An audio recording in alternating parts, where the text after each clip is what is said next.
All right, everybody. Well, as promised, here we are back at the RecPoker podcast. As always, sponsored by Running Aces Racetrack and Casino and blah, blah, blah. But who cares about all that stuff? Let's get right into it because, as you can see, if you're watching YouTube, you can see we have Kasey Lynn Mills with us. And Kasey was gracious enough to join us from what looks like a pretty awful place on our planet Earth, Kasey. First of all, welcome in. How could they put me here? Thank you. Happy to be here. Now, where are you actually calling in from? We are in the Virgin Islands currently, and after this podcast, we're going to go pick up one more member of the Thirst Lounge, and Bill Perkins is going to actually pick him up from his yacht, and we'll be heading out somewhere else to some other island. And that was funny as we had our time set up today. You're like, you sent me a message and, hey, can we do a little bit earlier because Bill wants us to go out on the yacht. And I felt really bad for you. This is not my life. I don't quite know how I found myself here. I just arrived a few days ago myself, so it all still feels like a little bit of a dream, a lot of a dream and a fantasy come true. And I'm just extremely grateful that I'm here. Well, and I know you're really excited about it. And, chatting with you that we just met in Vegas for the first time, just this summer. And I got a chance to get to know you a little bit and found out more about this potential Thirst Lounge experience. And then you got the gig. So why don't you kind of catch us up a little bit first? I know it's been kind of a whirlwind few months for you, but talk a little bit about, how did you get into the poker world in the first place? And then how did that lead into this whole Bill Perkins Thirst Lounge yacht, Virgin Islands, St. Thomas adventure that you now find yourself on? It has been a crazy ride, I have to tell you. Just in the last few years, my whole journey in poker has been amazing, but the last few years, it just kind of skyrocketed to somewhere I never even knew was possible. I grew up in Oklahoma and played poker with my grandmother, actually, who carried around a big purse full of quarters, dimes, nickels, Sweet. and pennies. And that's what we did at all our family gatherings is we played poker. And she was a hell of a player. She never took it easy on any of us. And she was such a competitor. She grew up in an orphanage where her dad didn't believe that women had any value on the farm. And so he sent all of the girls to the orphanage. She spent her whole life trying to prove that she was just as good as any boy. And she always just had such a heck of a drive. She still bowls over 200 and an amazing competitor. And I always looked up to her as a woman who was just extremely strong and powerful, but also feminine. And so that's really how I got my start in poker, was from her. And then growing up in Oklahoma, we have our Indian casinos. And as soon as I could start playing at 18, I started playing there at the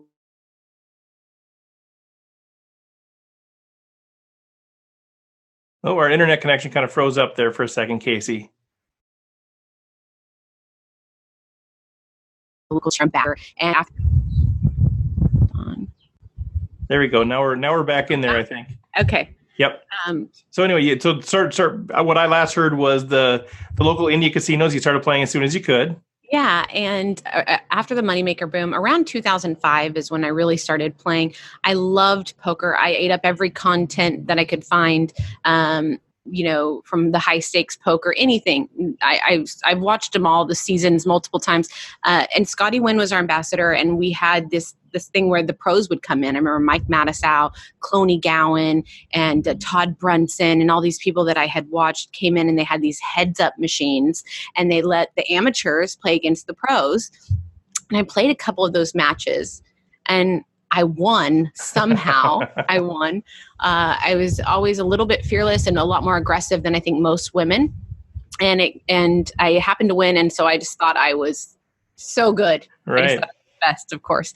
And I just was hooked from then on. And then about 2.5 years ago, after playing in Oklahoma for that whole time as a cash game player, on and off, not full time the whole time, but had taken some times where I was playing full time, I moved to California and I started playing on this show that we have out there called Stones Live as a professional cash game player. Those games were pretty wild, and it also gave me a chance to watch myself in the bird's eye view.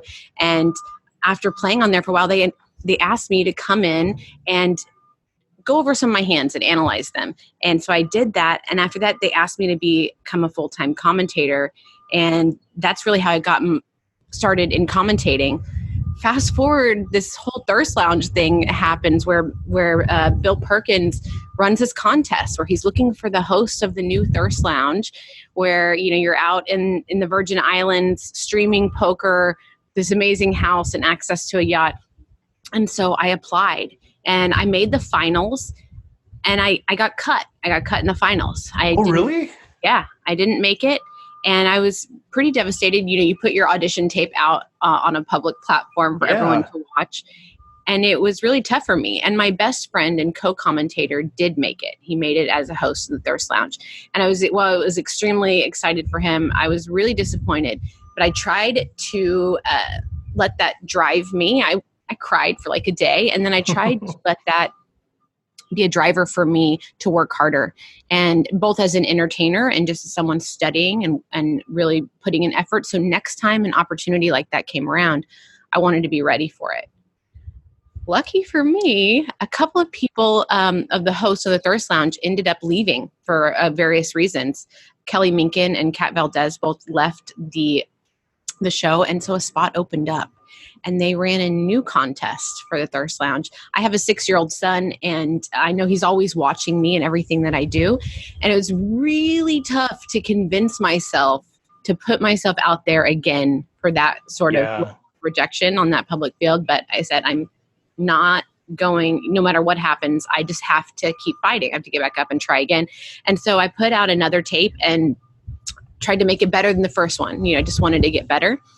And somehow, oh my gosh, I made it the second time I got it. I made it to the finals, and I actually got chosen to be one of the new hosts, myself and Adam. It's payday. And here I find myself now living in the Virgin Islands and playing poker on the street. It's so crazy, right? I mean, so how long, like from the first time you got rejected, was it kind of the same time frame, or was this a matter of years, months? Okay. Months went by. Yeah. I think it was about 4 months, maybe 3 or 4 months when the opportunity came up again. I believe I was the only finalist that from the first time to reapply the second time. And okay. Yeah. Cause my inside of me, I'm thinking, well, why didn't they just then go to whoever was second or third and kind of not go through the process again? So it's painful for you because now you've got to kind of redo the process all over again, but you did it. And I'm curious, like, have you connected this, like, is a piece of your grandma in you there in terms of your commitment, your tenacity?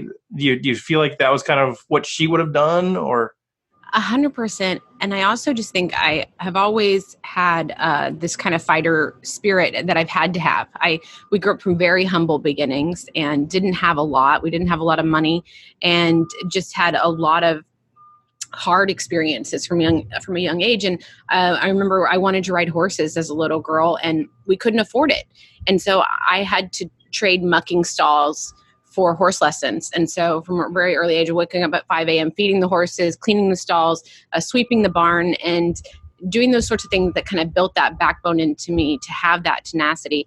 And then again, if I wanted a car at 16, I had to work for it. So I started working as a waitress and an omelet flipper at Golden Corral from a very young age. I actually wasn't supposed to be working yet, but I found a way and made it happen, and was able to get my little Nissan Sentra at 16. So I just always really had to fight for everything I wanted. And so again, when this opportunity came up, that's what I wanted to do. And also I had a little witness that I think made it even, more important to me.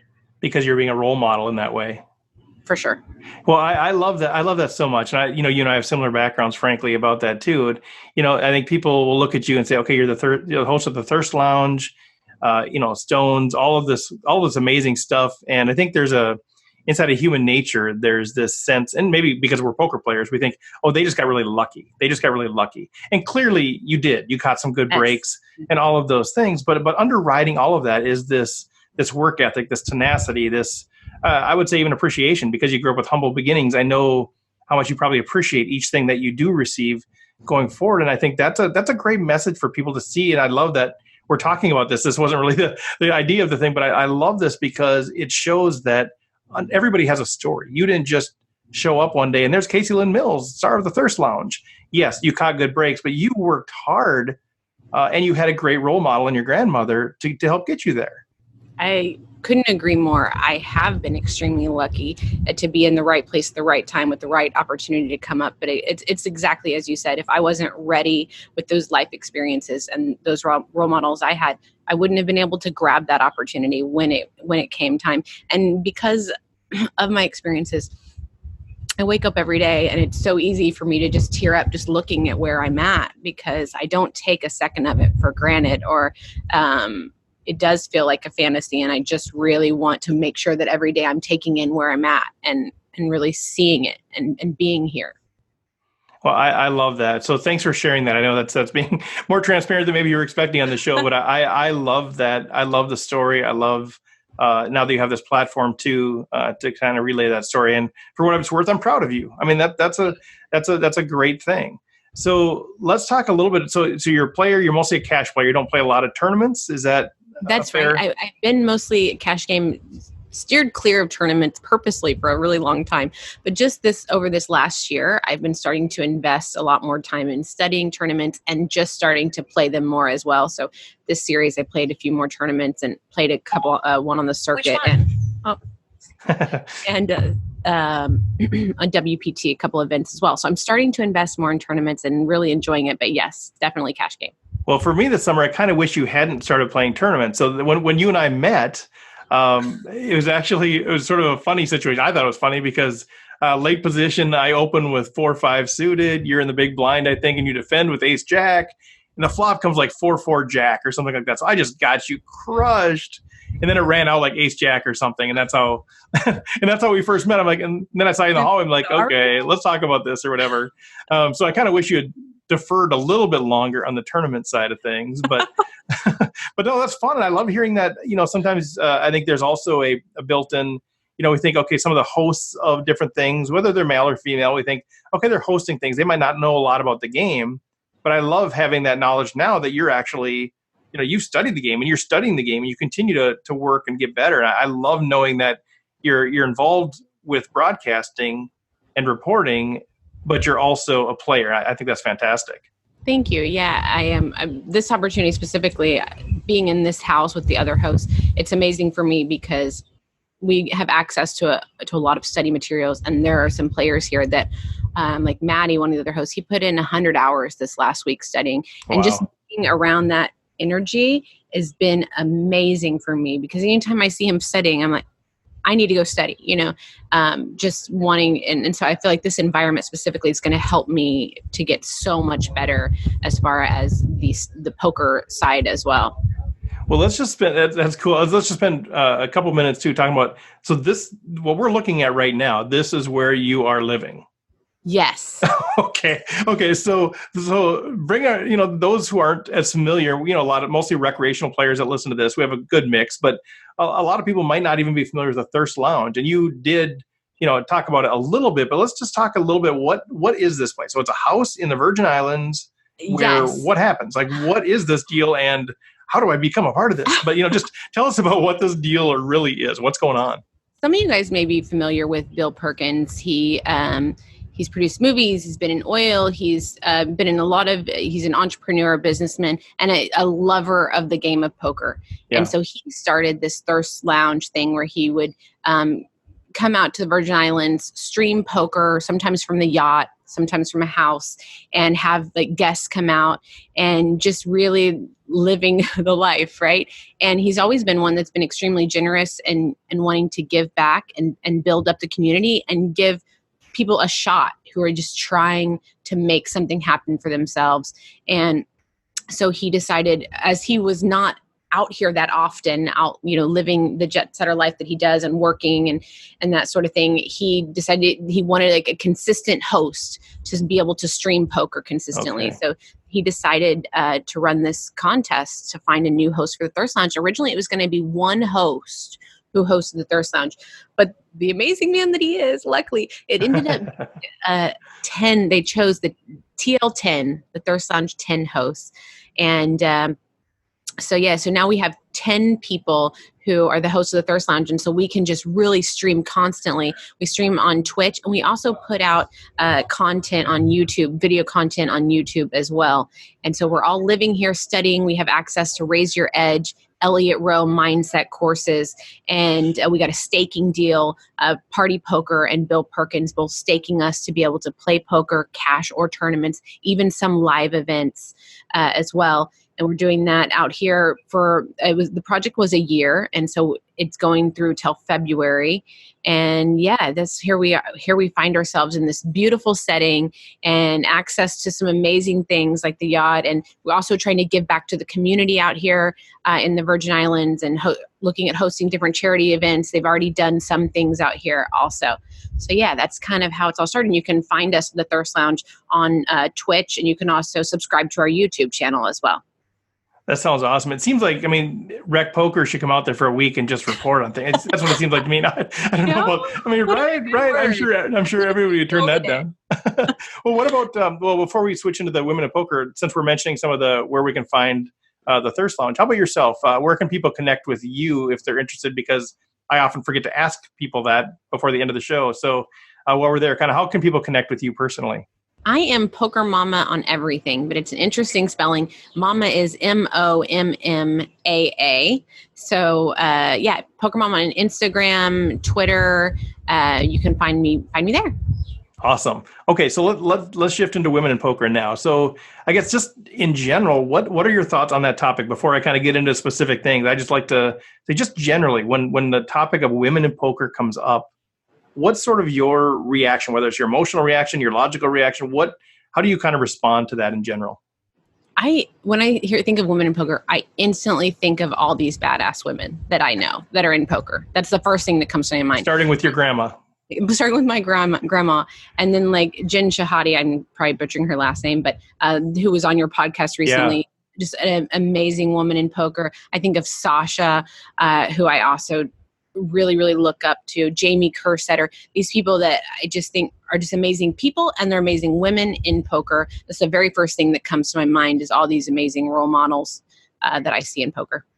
Okay, no, that's fantastic. So, and there's a ton. And what's fun was, as I, connected with one, they'd connect me with another one, and there's all these just wonderfully amazing, gifted poker players and people, as you said. And it's fun to learn more about the women in poker that are really making a difference. So when you think about, I guess the numbers, from a pure number perspective, again, this year, I believe it was 4% of the main event was women. And that's sort of the kind of where it's been for a number of years. And it's, it's higher online, and we can talk about all the different things. But in general, gender diversity is lower in poker than in a lot of other activities. And so when you think about that, do you look at that and say, that's a problem that we need to figure out? Or do you look at it more like, there's a lot of societal things that are going on, a lot of, norms, gender norms that are driving this thing. So do you see it as a problem, or do you see it as just a byproduct of our society? I think we can definitely get better, but I do believe that a lot of it does have to do with gender roles. I think that plays a part in it, but that's just one part of it, because there's a lot of other things there's a lot more women that would enjoy poker and like to be involved in poker, I believe. But it's very intimidating I think, for a lot of women to get started, and for anyone really, men and women. Yeah. I think it can be intimidating.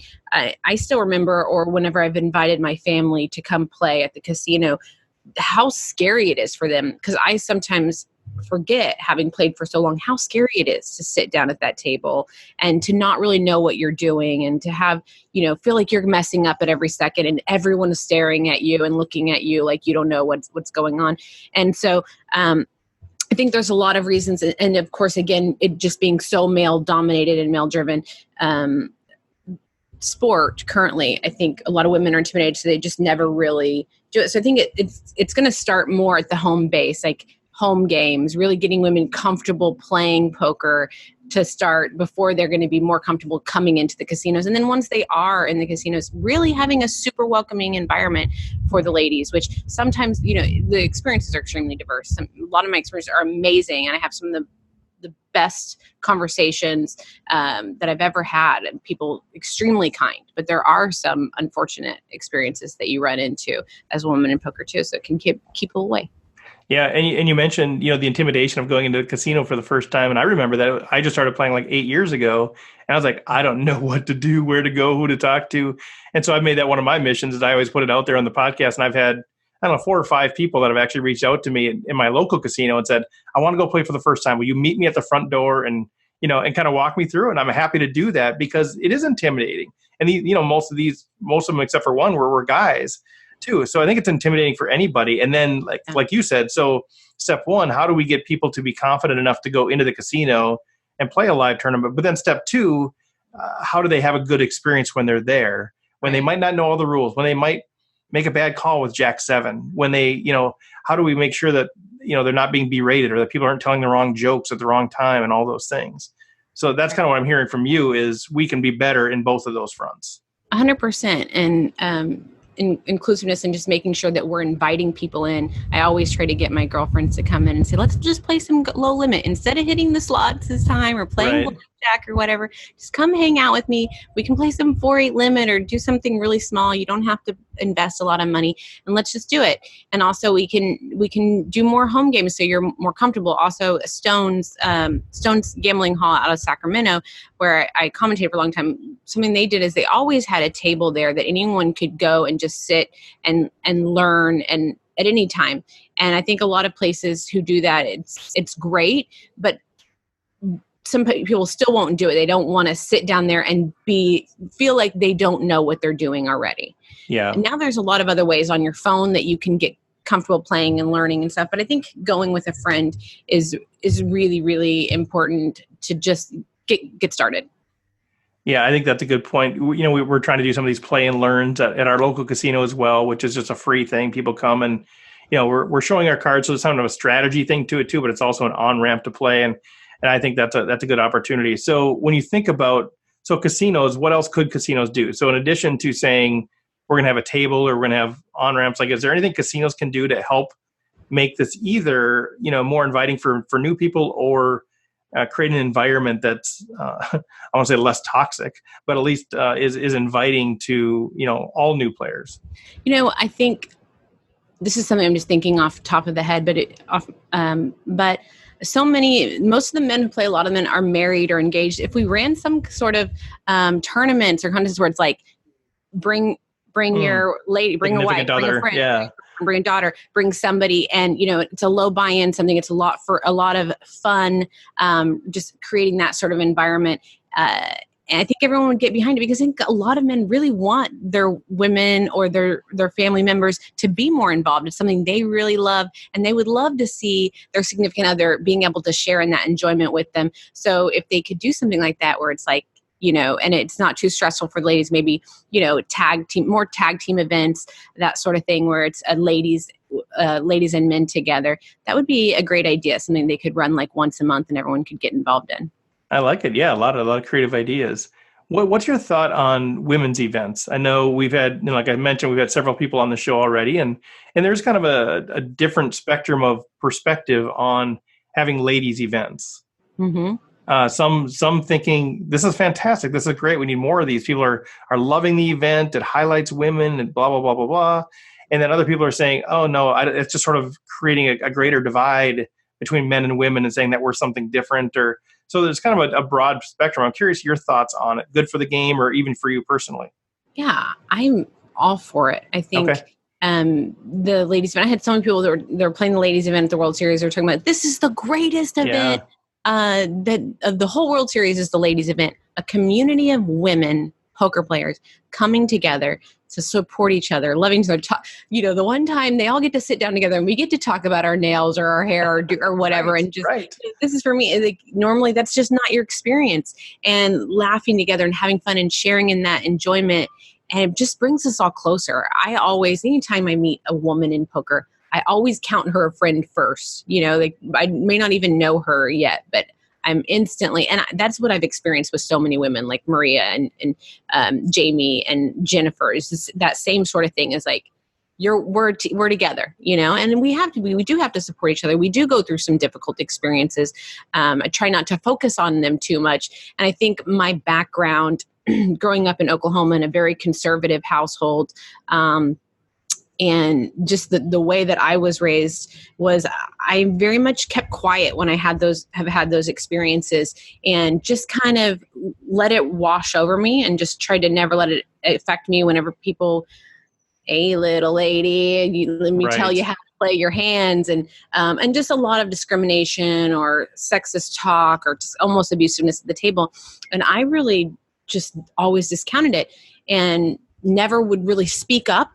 But once I moved to California, I found a lot more women who were empowered to like or speak up and say more and say, hey, this isn't okay. And if we just keep kind of towing the line and just letting it go all the time and no one's speaking up for it, it's never going to get any better and it's never going to change. And I've had some great role models like Vanessa Cade, who's always been one to, even with people against it or for it, she's going to speak up and say, this is what I've been experiencing and this is what's happening.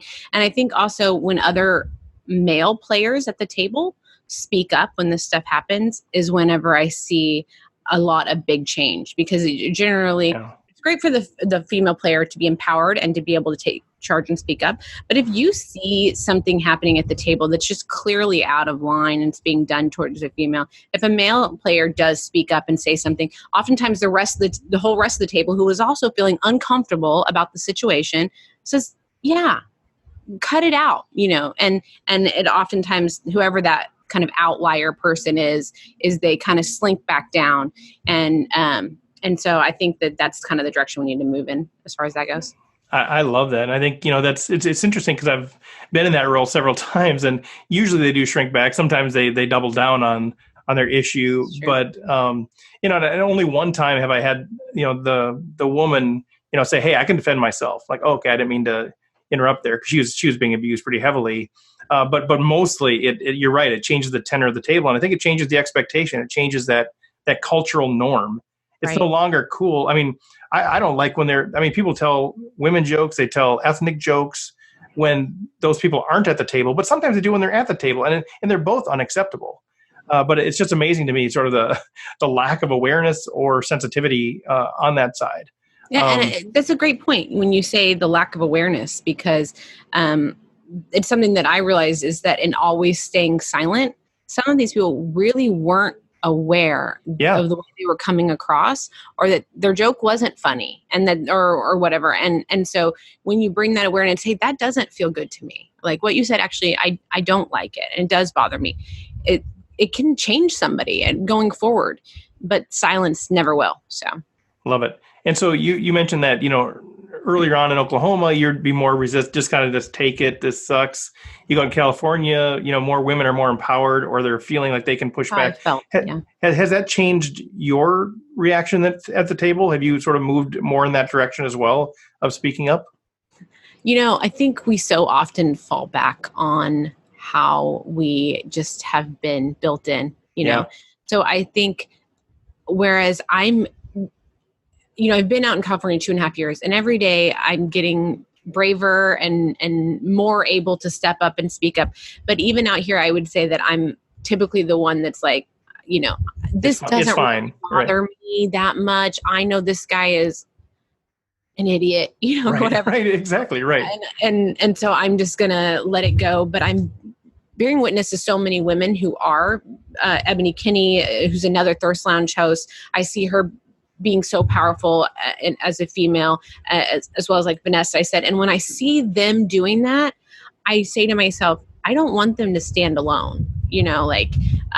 Right.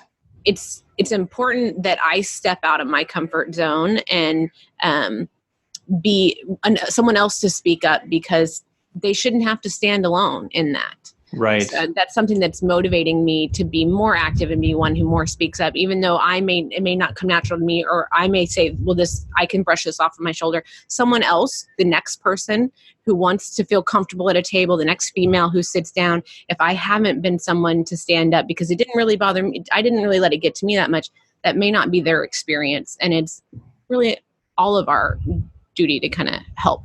I love that. And I think that's the consistency of message. So even if it doesn't bother you, when you speak up, and then that same offender goes to another table and they hear it over there, goes to another table, hears it over there, they're getting enough of the same message that eventually they're in the minority. I think that's exactly kind of what you said before about the other people sort of rallying around that thing, is they move from, okay, here's one person saying inappropriate things, one person taking inappropriate things, and everybody else neutral.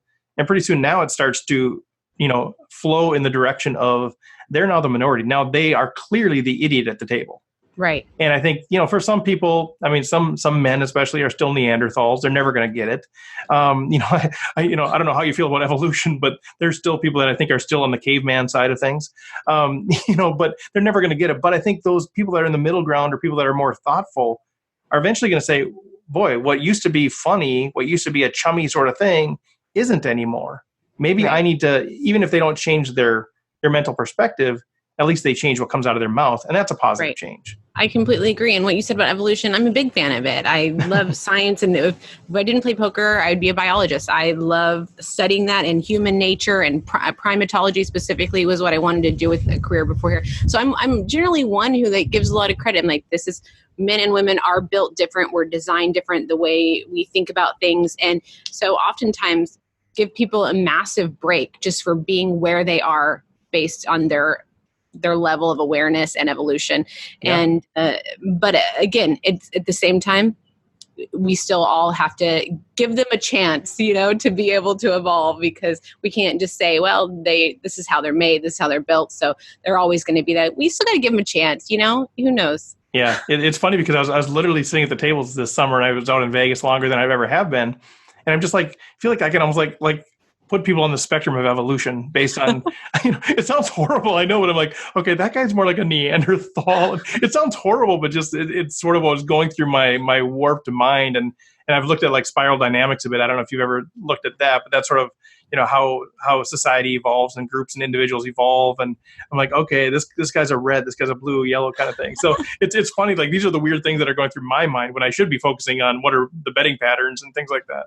Yeah, I think thinking about things that way for me has helped me to have more love and kindness for everyone in my heart, because when I really think about the differences and how they are, it's hard to hate on people, because you're just like, this is where they're evolved to, and it's how their brain's designed, and they're dealing with, where they're at right now. And so it makes it a lot easier for me to not harbor hard feelings or get angry and mad. That doesn't necessarily mean I don't have to stand up and ask for change, but at the same time, I don't have to hold on to these nasty feelings inside me. And I love that you said that, because I know what I said sounded very judgmental, and it is because I'm sort of perceiving people in a certain way, but in a sense, it does take them off the hook because I view them that way. And so what I started thinking is, that their upbringing, their nature of evolution, their status of where they are, they're not character flaws. They're just how they are. And so, I can still say I can appreciate this person, but, challenge them on certain parts of their being versus just throwing them out and saying that's a horrible, awful person. Because like you said, I mean, your upbringing has influenced you. Mine has influenced me. Everybody's has influenced them. Some of these people had no chance but to be, a misogynist because of how they were born and how they were raised. 100%. And so I still want to challenge that, but I don't want to just say, well, they're an awful person because they don't think how I do.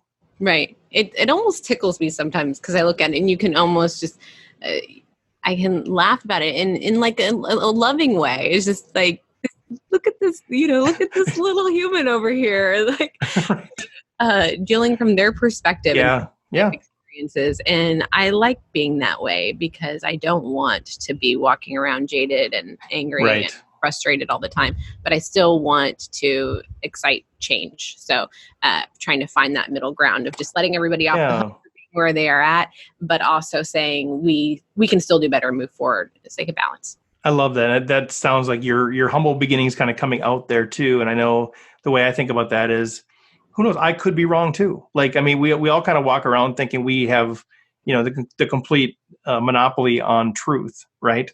And so, that's part of it too, is saying, okay, I've got a perspective on how this should happen, but I'm not going to just throw them out and say they're a horrible, awful person because they don't completely think like I do. But at least let's challenge it. Let's give our voice into this thing and try to figure out if we can become, have the arc of justice, bend a little bit better. Right. 100%. And when you say I could be wrong too, when I think about myself, I'm like, and I am wrong too. Like I am wrong too. Because it's just like, I am just one person just dealing with my little tunnel vision. There's no way for me to see the big picture. And so I just try to do the best that I can to with the information that I have, knowing that some of that is not going to be, perfectly in perfect perspective with what's going on, because I just have my one little tunnel that I can see through. So, right. Well, I want to make sure I honor your time. We're getting close to the end here, and you've got a yacht to get on and blah, blah. But we all get it. We all look, yeah, I know. Exactly. We all feel so bad for you that you're under this time constraint that you have to get on Bill Perkins' yacht. And but no, this has been great. I mean, I've loved this conversation. I want to give you an opportunity if there's, I don't know, we didn't really have like a big structured plan here, but if there's anything that you wanted to say that didn't get said, or, you kind of have an audience here with a few thousand people that are all tuning into this because they're interested in improving diversity or just interested in the issue itself. Anything that you'd like to say to kind of further this conversation? I mean, the first thing I just want to say is thank you. Thank you so much for holding this conversation, for making, I think it's very easy to go a different way, but for you to have made this whole series on women in poker, and to continue to have put so many women on and giving us a voice and a platform, I really appreciate it. And thank you for that, for doing that and taking that time and setting a great example of just an awesome podcast. I really enjoyed the ones that I've listened to as well. And I'm very grateful. Thank you. Okay. I don't want to take this. See, that's not what. No, it's not about me. It's about you guys.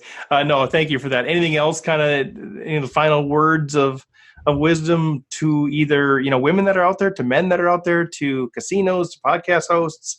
Anything else that you think that the world needs to know about this? I do. I want to say that I have actually worked a lot of different jobs in my life, and I've had a varied life experience with a lot of people. Poker has been the most amazing community that I have ever been a part of. I've met the most intelligent, thoughtful people who really care and love each other. And I think so often it's so easy for poker to get a bad rap and get put in a certain category. And I just have to say, it has not been my experience. I have never been happier and felt more loved and more welcomed, not only by women, but by men too, on a consistent basis. And I'm just super proud and thankful to be a part of this community. And so for anyone who's looking at getting involved in it, or afraid to get involved in it, or what's that really about, or what is it really like? Is it just going to be, a bunch of crazy gamblers and people with all kinds of problems? It's really not. I have literally met some of them, just the most inspiring people of my life, of all genders, races, ethnicities, everything in poker. And it's amazing. So come on, get in here. That would be the one thing I'd have to say. I love that. I mean, I could go on for hours about that too, because, I just got into the game like 8 years ago, and I got a lot of pushback because I was on staff at a church. I run a nonprofit doing work in Rwanda, and, you get all this pushback. I started doing charity poker tournaments, and people are like, you're taking money from poker? Like, you get all this pushback because people have this perspective of poker players as a bunch of, degenerates and all of that. And so that's been part of my mission, I feel like, too, is to help change that perspective from the outside. But being on the inside, as much as I am now, and getting a chance to talk to people like you just furthers that. Like, exactly what you said. This is a phenomenal community. Some of my best friends now I've met through poker, which is crazy for me to even have thought about that 10 years ago, and I never had played the game at all. And so, just phenomenal people. Yeah, like any community, like any family, they're the Uncle Joes of the world that are problematic. But the community as a whole has been phenomenal for me, and I just feel so blessed to be part of that as a whole. And it sounds like the sentiment that you want to get out there too, because we're talking about a tough issue, right? We're talking about kind of the edges of our community that are a little bit distasteful, right? But let's not lose sight of the whole big picture, that it really is a great community and a great family feel. I completely resoundingly agree. I've grown and learned more through talking with people in poker, and found more generous, charitable, loving people in poker than anywhere in my whole life. So it's a great community. Well, we can end there for what it's worth. I'm proud of you. I'm sure your grandma's proud of you. Everybody's proud of you that's been along with you the journey. Congratulations again on this great deal. And if you ever want to come on and chat poker, we'd love to have you. But if this is the end of the road for us, it's just been a pleasure getting to know you a little bit and hearing your story. And I'm excited to be able to kind of get your story out and your thoughts out to our audience. Thank you. I appreciate you having me on. It has been a blast. And I look forward to any time. And enjoy your miserable day out there. All right. Sounds good. All right. Take care, Kasey. All right. Bye-bye. Bye-bye. All right, everybody. Well, that's it for the RecPoker podcast for this week. Thanks so much for joining us, and we will be back next week with another guest. Take care.